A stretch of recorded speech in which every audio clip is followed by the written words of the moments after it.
Hi, my name is TEXZ, and in this video I'll be giving a talkthrough of the Arma 3 Alpha's movement and shooting mechanics. Please keep in mind that this is based on the initial alpha release of the game, and things will change as we get closer to the final version. Also, note that this video has a companion piece on my site, which talks about some tweaks you can make to your Arma 3 controls. I'd recommend reading it. You can find the page linked here, or through the video description. Anyhow, let's get into the meat of this. Once you're in game, take a moment to move your view around. Move it slow, move it fast. If you're an Arma veteran, you'll appreciate the fact that slow and fast movements are proportional. There's no negative mouse acceleration happening anymore when you try to make a fast turn. This is a godsend and brings Arma's mouse controls into the modern age where they belong. Next, we'll talk a bit about movement speeds and how all that works, and then we'll move on to stances and stance adjustment. There are 3 basic and 1 special movement speed. The basic speeds are walk, run, and sprint. They look like this. This is walking, both with weapon up and weapon down. Here's running, and here's sprinting. The special mode, the tactical pace. Tactical pace allows you to move at a faster than walk pace while still keeping your weapon up. This is very good for environments where you're likely to be fighting at close ranges. Walking is not fatiguing, while tactical pace and jogging are, and sprinting can only be done for a relatively short distance before you become too fatigued to continue at that speed, at which point you'll automatically adopt a jogging pace. Save sprinting for when you desperately need it, such as to rush across a fire-swept lane or react to unexpected enemy contact. Next, we have the stances. There are 3 basic stances and a variety of stance adjust poses. The basic stances are standing, kneeling, and prone. Each of these allows you to move at either normal, slow, or sprint pace. Walking and crouch have a tactical pace variant as well. This is slow prone, here's normal, and this is fast.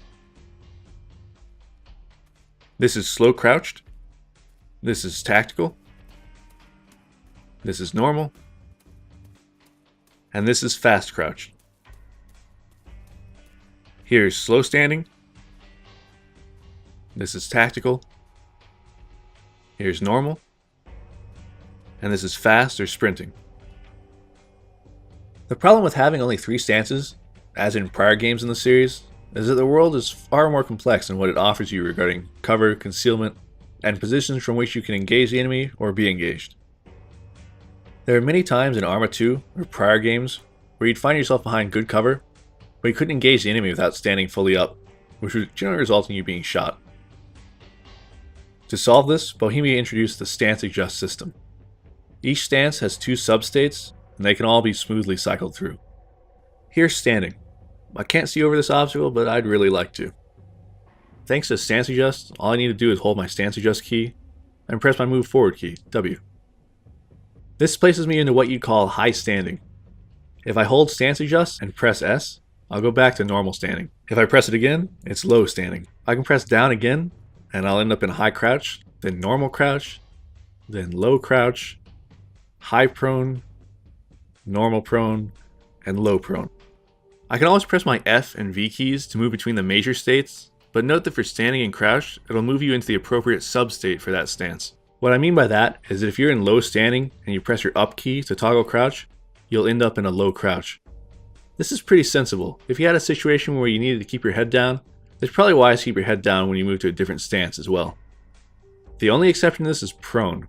Once you go prone, you reset your stance adjust, and standing up or going to crouch will put you in the default stance again. Also, note that the 2 special prone stances are not mobile ones.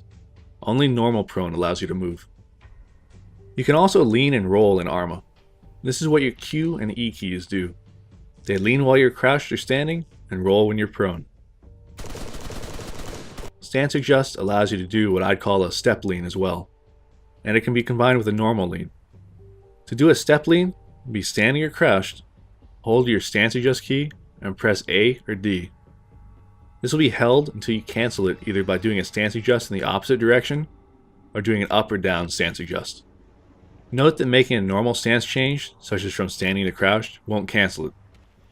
This allows you to go from step lean left crouched to step lean left standing, without having to dance on the keys in the process.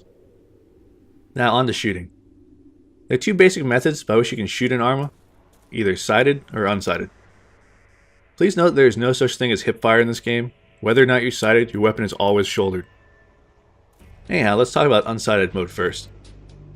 You'll notice that the Arma 3 crosshair is a bit different from Arma 2.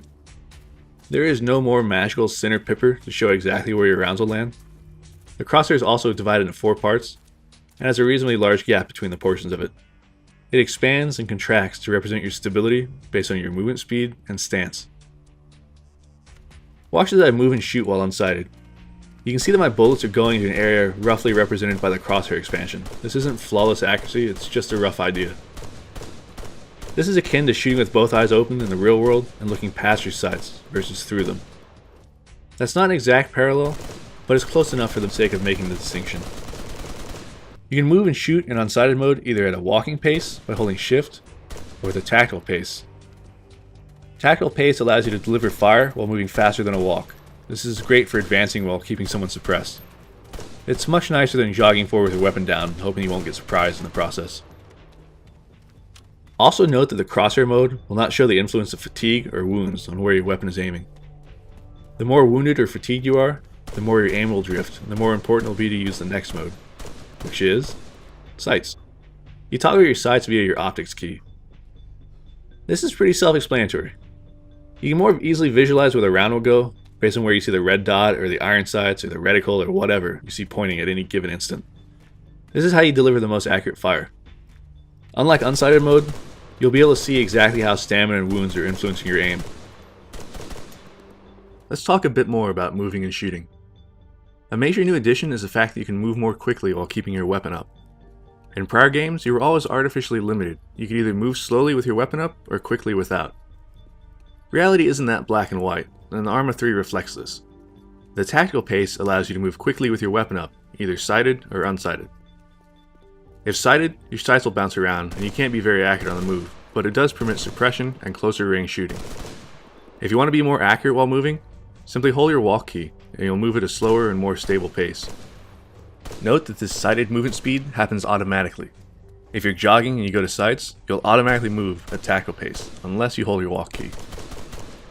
This helps greatly to streamline the controls for shooting and moving. It makes transitions between movement and sighted mode much less jarring. Tactical pace is great for assaulting, while walking is when you're looking for more deliberate and precise movements. The fact that both of these modes are possible in Arma 3 is a major step forward in combat realism. Oh, and let's talk briefly about zoom in Arma. Holding right mouse will zoom your field of view. This helps to represent the visual acuity you have in reality. Don't think of it as a zoom. Instead, think of your normal perspective as being zoomed out, as that's effectively what's happening, and the zooming in is just restoring your natural clarity of vision. The Arma 3 zoom has been sped up to a very responsive level, making it much more usable in general. You can see that it takes about a quarter of a second to zoom in, compared to Arma 2, which took an agonizing full second to do so. Now let's shoot something. First, be aware that there is a perspective offset between sighted and unsighted modes. Your view will move a few inches to the right when you go into sighted mode, as your head aligns to the weapon sights. You can see that demonstrated here. It's good to know this so you can expose as little of your body as possible to enemy fire. The stability of your stance will influence the amount of weapon sway you get. Standing is inherently unstable and it's a poor position to shoot from. Try to get lower whenever possible. Not only does it make you a smaller target, it makes you more precise. Note that if you need to be more precise than a given state permits you, you can utilize the hold breath feature. I bind this to X. Holding your breath will give you a few seconds more of stable aiming. If you hold it too long, however, you'll be penalized by significantly increased sway once you've effectively run out of air, like you see here. There are a few final things we'll cover before we close this out. Currently, the crosshair will shift position to reflect obstructions to the weapon, as you see here. This is a nice way to determine if your muzzle is clear of any nearby obstructions before you fire, and if not, you can use stance adjust to correct it. It's pretty handy. Finally, grenade throwing has been changed. The current method is to use a single key to throw grenades, which you can do while moving without having to go through the cumbersome and often fatally long and clumsy animations from Arma 2. Keep in mind that this is just an alpha implementation, but it's already much friendlier to use than the Arma 2 grenades. I like it. I hope it's fleshed out further, but what's there now is pretty good. There's one other feature that was added at the last moment in the alpha, after I'd filmed this footage. I'd like to talk briefly about it now. In short, collimated optics are now simulated properly. You'll have noticed earlier in the video that the red dot optic on top of the hammer sight, you could see the red dot even when you weren't looking through the optic. That's not how it works in reality, and they just fixed it. On the right is footage from the corrected sight, on the left is a clip from earlier. It's a seemingly subtle change, but it's very significant when firing while moving or when in high fatigue states. Basically, anytime your sight's moving around a lot. The fixed optic allows you to see exactly where the muzzle's pointed, which is how the real sights work. It's a nice change. Anyhow, thought I'd point that out. That concludes this look at the Arma 3 Alpha's movement and shooting aspects. Expect to see this further refined as Arma 3 is developed towards completion. If you're interested in more Arma 3 tutorial material, feel free to subscribe to this channel as I intend to release more footage going forward. If you'd like to read in greater detail about the tactics, techniques, and procedures of the Arma series, you can find my Arma 2 based Tactics, Techniques, and Procedures 2 guide here. I'm currently developing a TTP3 for Arma 3, which will be released closer to the final game's release date. I hope you enjoyed this tutorial. If you know anyone who wasn't fond of Arma 2 or DayZ because of the controls, show them this. I think that argument against the Arma series will be put to rest with the final release of Arma 3, and the alpha is already most of the way towards accomplishing that. Anyhow, until next time, take care.